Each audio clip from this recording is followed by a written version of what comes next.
Good evening, everybody.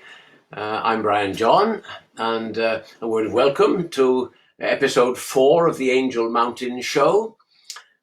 Sorry for the delay at the beginning there. I've got a slight lack of sync between my video, my audio, and the Facebook control panel, and I'm never quite sure which of the three is winning.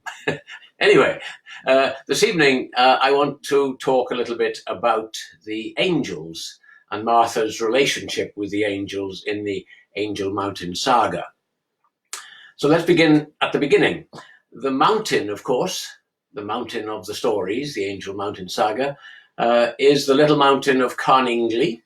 It's about a couple of miles from Newport on the north coast of Pembrokeshire. It's not a very big mountain. It's only just a little bit over 1,000 feet high, but it's got quite a dominant position in that it dominates the town and the adjacent coastline.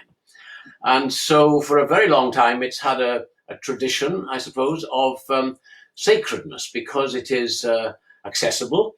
It isn't particularly intimidating.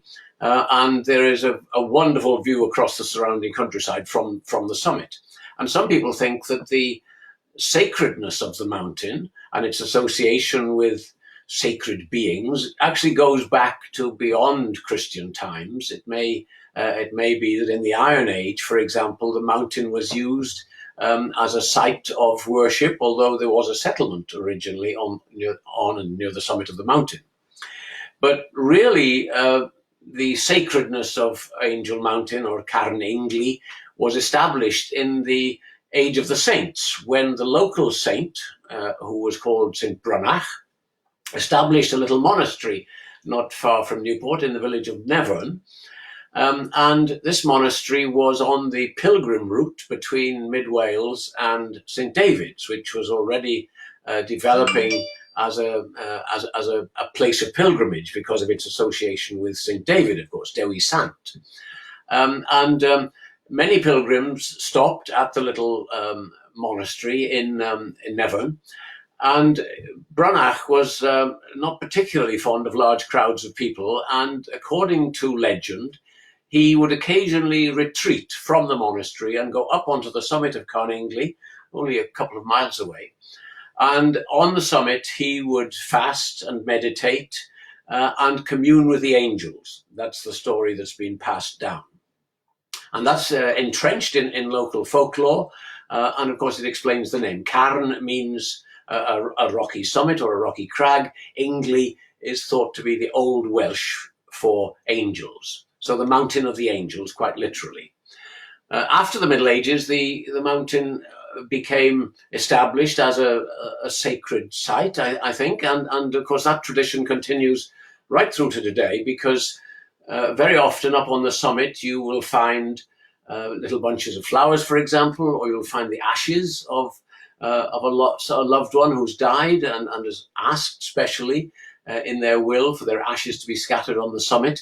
So there are many people who make little pilgrimages up onto the summit to scatter the ashes of loved ones. And I've even heard about people who've been actually married up on the summit of the mountain as well. So it's used for a variety of sacred purposes. Some of the rituals associated with the mountain are Christian, and other rituals have nothing at all to do with Christianity. So the sacredness of the mountain is very well established. And I want to come then to the second aspect of the association with angels, and that is the inhabitation of the mountain by ravens. There's a long association with ravens, and there are almost always ravens on the mountain. Sometimes I've seen flocks of a dozen or more ravens on the mountain. Sometimes there's just a pair, and I've watched quite carefully as this pair has raised young on a number of occasions, nesting among the rocks and the crags in a very inaccessible position. And the ravens, of course, are hugely important in the stories. The raven is, in effect, the angel of the mountain. As far as British folklore is concerned, the raven is not a particularly welcoming bird. And of course, in Scandinavian mythology and Teutonic mythology, the raven is often seen as an omen of death. And it's featured in the films of people like Ingmar Bergman as a very ominous creature, because it is It lives on carrion, of course. It's a very powerful creature as well. It's a little bit intimidating, quite frightening in some ways. But in Celtic mythology, it's quite different. The raven in the Mabinogion and in Celtic mythology is really a wise bird. It's like an oracle. It knows almost everything.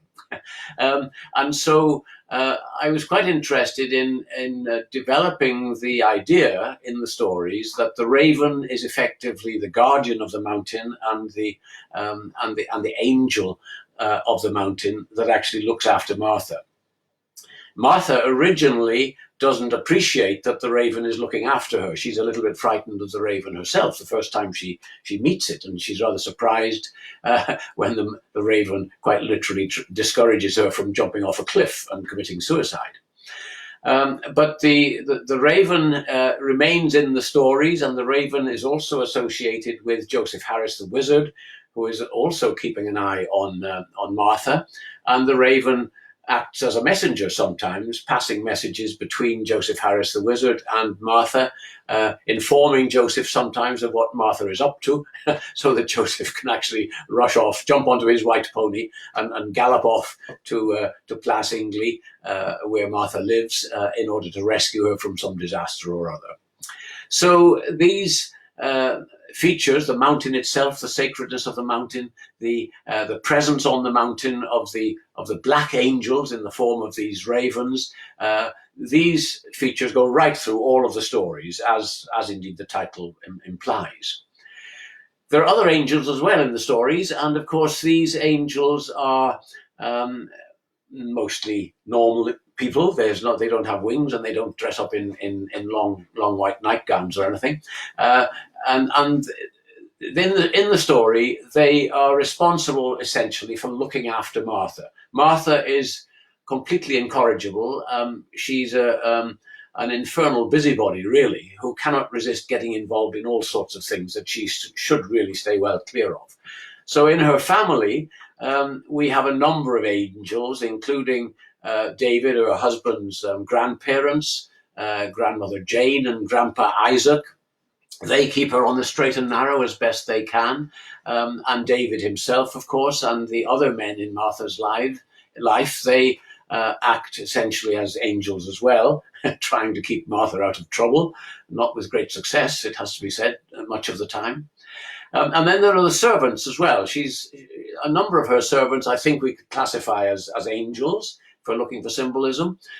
Bessie, her lady's maid, is a very vivacious and a rather cheeky lady of about the same age as Martha. Martha is, of course, her employer and her mistress, but Bessie is very cheeky and takes no time at all in putting Martha right very often, or ticking Martha off when she's behaving rather stupidly, as she does quite often. And then Blodwen Owen is another servant. She's a rather ferocious housekeeper, and she essentially acts as a second mother for Martha. She teaches her all sorts of things relating to the running of the household, etc. And Martha is almost like a daughter sitting at her mother's knee very often. And so she certainly functions as an angel. And then we have, as I mentioned, Joseph Harris the wizard, various other friends. She's got good female friends who also tend to look after her. And one of the most interesting angels really is Patty, an ex-prostitute who is befriended by Martha. And in fact, Martha rescues her from prostitution. And against all of the whispering and the gossiping that goes on in the community, she stands by Patty through thick and thin. And in response to that, Patty becomes an enormously valuable ally for Martha, looking after her and protecting her and passing her information from town, which sometimes has the effect of keeping her out of trouble.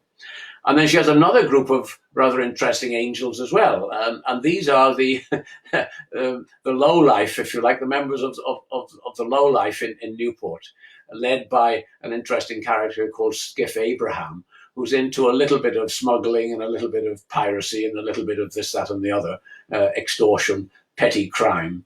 But Martha's instincts are instinctively with the poor and the downtrodden in the community, which is why she makes an enemy of the gentry for quite a lot of the time.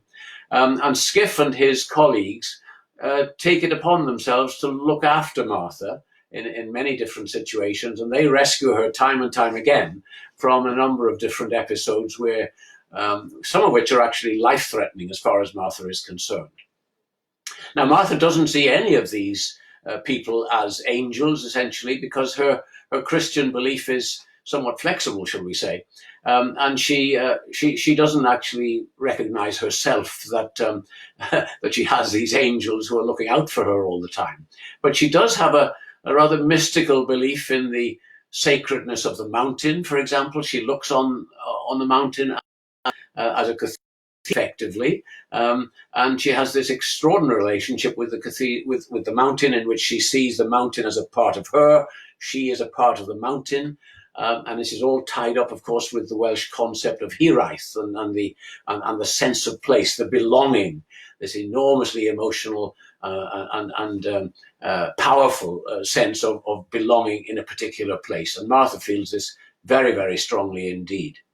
And so, although she has no great Christian faith herself, she sort of expresses her Christian belief occasionally, but she rather more enjoys her antagonism and questioning of the Christian faith, and she has an ongoing battle with Rector Devenold, who is a rather stiff sort of character, who's the rector of Newport, and Martha really enjoys her battle of wits with him, sometimes on theological matters, and some of the most entertaining and amusing sections of the book, which I really enjoyed writing, are the episodes in which Martha has a run-in with Rector Devenold, the most interesting of which is the one in which she tries to convince the rector to allow Patty, the ex-prostitute, to have a church wedding, and uses a number of rather interesting techniques to get her way.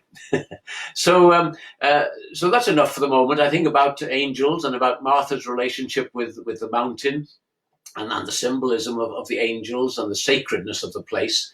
I'll touch on this in a couple of other talks as well. But next time I shall talk a little bit about the heroes and the villains who stride through the pages of the narrative.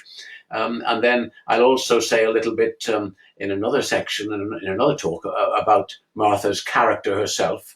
And then the last of the remaining talks I shall devote to talking about some of the eccentric people who appear and who have given me a lot of pleasure in writing about them. They appear in the pages of the narrative as well. So that's enough for this evening. So if you'd like to sign up for the newsletter, which I bring out occasionally, there have been 14 so far, and I hope to issue another one quite soon. You can do that via the Facebook page. So that's good night from me from now. Keep safe, keep well, enjoy the weather while we can, and all being well, I look forward to seeing you again tomorrow evening at 7 o'clock. Thank you and bye-bye.